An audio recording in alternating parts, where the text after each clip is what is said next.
Bonjour chers frères, bienvenue à ce nouveau numéro consacré cette fois-ci à la divinité Gou. Gou, vous savez, généralement quand on pense ou on prononce ce mot, beaucoup ont la frayeur et pensent déjà à des accidents de circulation. Non, Gou est au-dessus, au-delà de tout ça. Si vous avez peur de Gou, c'est qu'enlevez vos os dans le corps.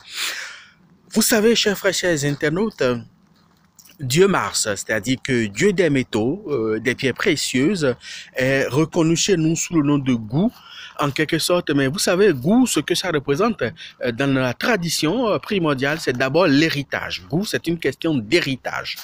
Et ça fait directement allusion à l'héritage d'abord, avant de faire allusion au fer, puis au niveau du microcosme. Le Gou fait allusion à la présence des os dans le corps de l'homme. C'est ça qui donne la solidité à l'homme.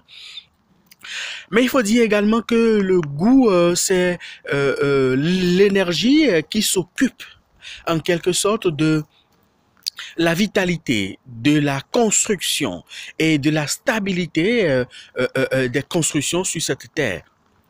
C'est ça qui assure la stabilité, c'est ça qui assure la solidité des constructions sur notre planète Terre.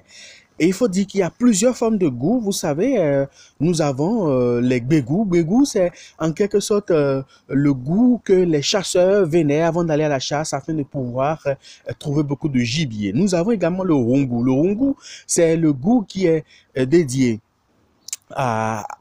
au temple du Vaudou qui sont érigés afin de pouvoir assurer la solidité, la stabilité et l'équilibre de ce temple.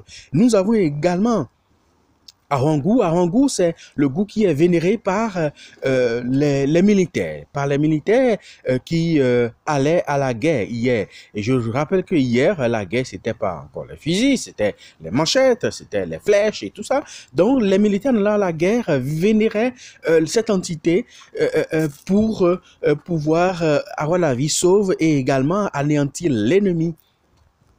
Et encore, nous avons Alitagu. Alitagu, ce sont des Gous qui sont érigés au bord des grandes voies pour pouvoir assurer la stabilité et l'équilibre au niveau des passants, surtout les commerçants qui traversent avec les chevaux, avec à pied et tout.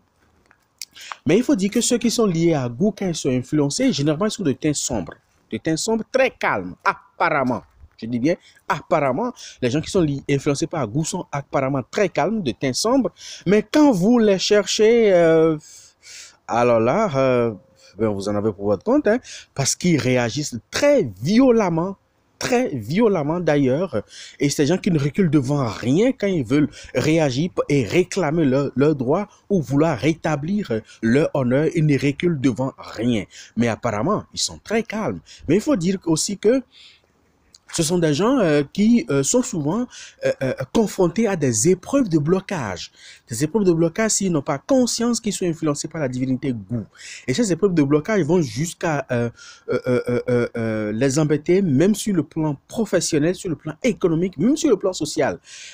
Certes, ils s'en sortent tant bien que mal sur le plan sentimental, le Gou s'en sort très bien sur le plan sentimental, mais sur le plan économique, sur le plan professionnel, ils ont beaucoup de situations de blocage. C'est pour ça que généralement, on leur conseille d'ériger l'entité avec eux et comme ça leur permet de déblayer le chemin et de leur donner des ouvertures. Mais il faut également souligner que ceux qui sont influencés par Gou ont également beaucoup de tendances belliqueuses parce que vous savez, c'est des gens qui aiment agir dans l'ombre et vouloir agir dans l'ombre, parfois ils agissent aussi négativement dans l'ombre sans qu'on s'en rende compte que ce sont eux. Mais avant de réaliser qu'il y a quelqu'un dans l'ombre en train de vous influencer, c'est que le sang coulait déjà. Le sang coulait déjà.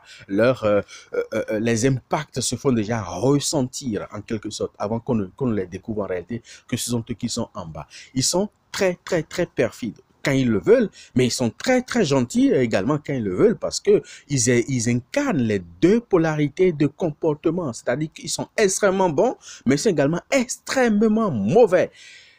Excusez-moi de peu, c'est parce que je veux vous expliquer, pas que je les insulte.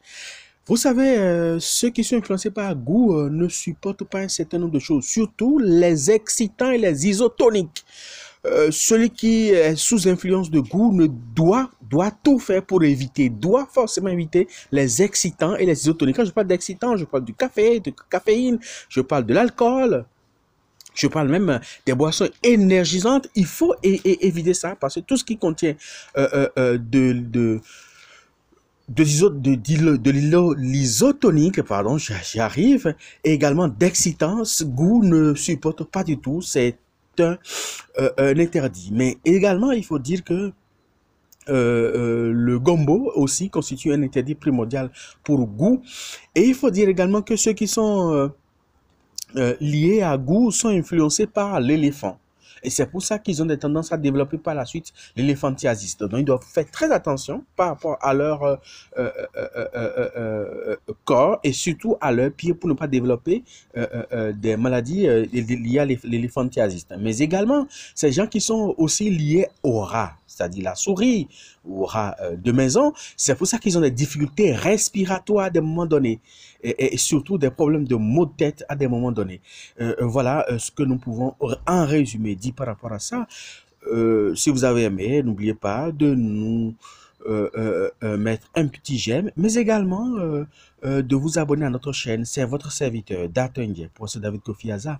À très bientôt pour un autre numéro sur notre divinité. Merci et bien à vous. Soyez bénis.